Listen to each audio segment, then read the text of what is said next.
Mieszkańcy Nowicy, wsi położonej w lesistej południowej części powiatu gorlickiego, trudnili się od dawna produkcją różnych wyrobów drewnianych. Pod koniec XIX wieku znajdowały one szeroki zbyt na terenie całego powiatu i poza jego granicami. Masowa produkcja tych przedmiotów ukształtowała ściśle określoną technologię i warsztat. Obok złożonych warunków ekonomicznych, cechy technologiczne procederu pozwoliły mu przetrwać w niezmienionej, archaicznej formie niemal do naszych czasów. Odpowiedni podział kloca zapewnia ekonomiczne wykorzystanie materiału przeznaczonego na wyrób wrzecion.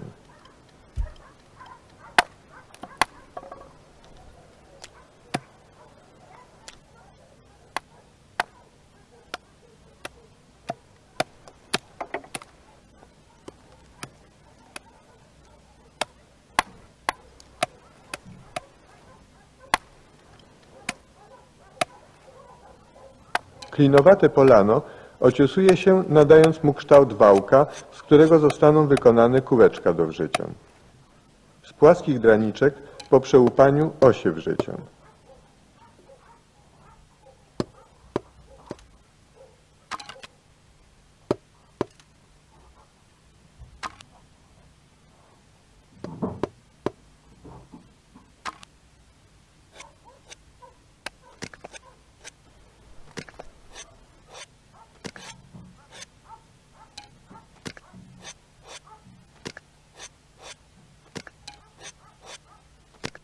Na kobylicy, ławce zaopatrzonej w imadło nożne, przy pomocy ośnika dokonuje się dalszej obróbki materiału, aż do uzyskania odpowiedniej ilości zdatnych do toczenia półproduktów, osi i kółek odciętych piłką z przygotowanego wałka.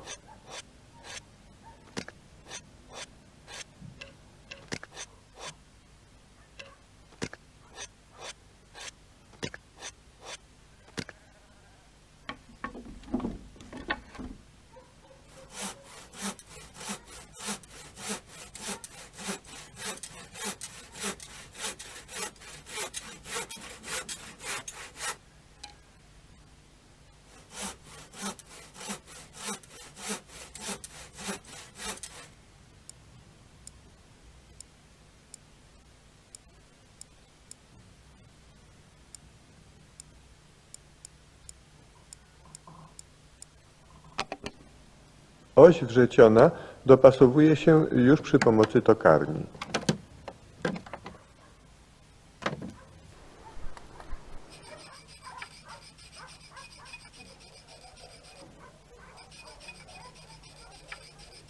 Czynność przewiercania kółek jest usprawniona przez prowizoryczną stabilizację narzędzia.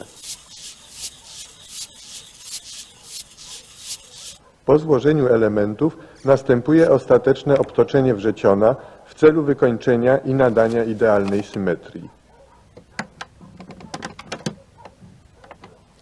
Wrzeciono uchwycone jest zaostrzonymi końcami w dwóch punktach w głębieniach szczęk tokarni.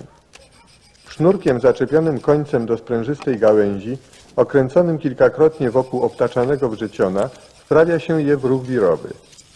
Dzięki takiemu rozwiązaniu omija się problem wyrównania osi rotacji. Zastosowanie sznurka jako przełożenia napędu pozwala na manipulacje umożliwiające obtoczenie wrzeciona na całej długości. Nóż o szerokim ostrzu umożliwia stopniowe pogrubianie zdejmowanego wióra na dużym odcinku, zabezpieczając tym samym przed zacięciami i kaleczeniem toczonego przedmiotu. Takie ozdoby, wykonywane teraz ołówkiem, wypalano niegdyś przykładając krawędź deszczułki z twardego drewna.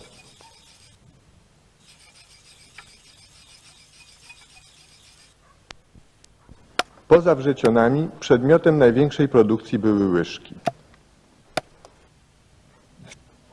Kloc przeznaczony na łyżki dzieli się na klinowate polana.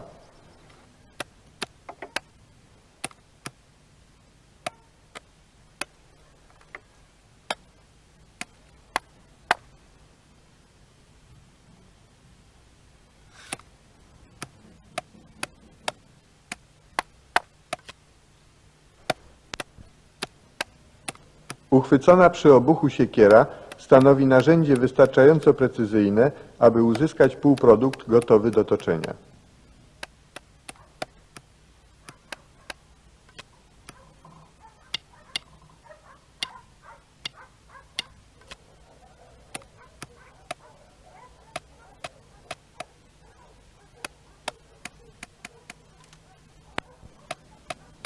Wstępne formowanie konchy wykonuje się końcami ostrza siekiery, przy czym dzięki odpowiedniej manipulacji działa ona na zasadzie dłuta.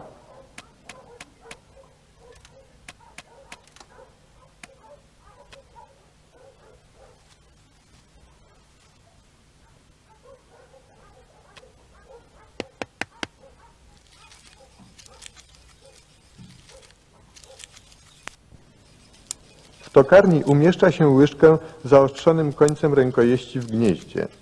Tempo ścięty koniec konchy zostaje osadzony na stalowym kolcu.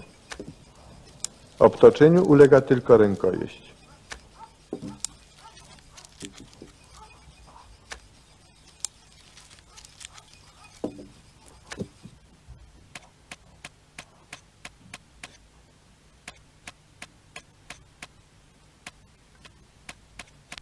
Konchę wykańcza się później, siekierą likwidując zgrubienie pozostawione do toczenia.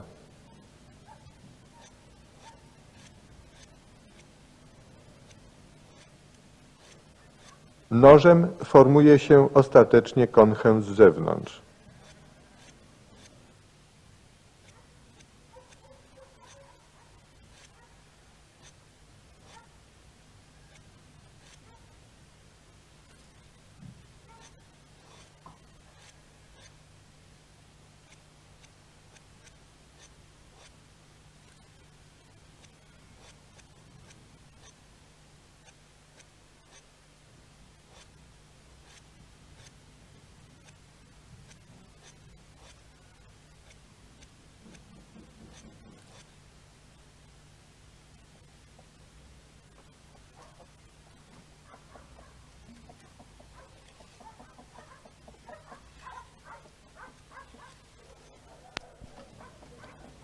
Najważniejszą i wymagającą precyzji czynność stanowi wyżłabianie konchy. Dokonuje się tego skoblicą osadzoną na długim trzonku. Koniec narzędzia oparty o bark sprawia, że skoblica działa na zasadzie dźwigni. Ułatwia to pracę i pozwala na dokładne kontrolowanie ruchu narzędzia. Oparciem dla tych czynności jest zabezpieczone szmatami kolano rzemieślnika. Umożliwia to utrzymywanie w trakcie pracy najkorzystniejszego położenia łyżki w stosunku do narzędzia. Retuszu dokonuje się ośnikiem, zmieniając dynamiczny charakter sposobu posługiwania się tym narzędziem, analogicznie jak w przypadku świdra do przewiercania kółek.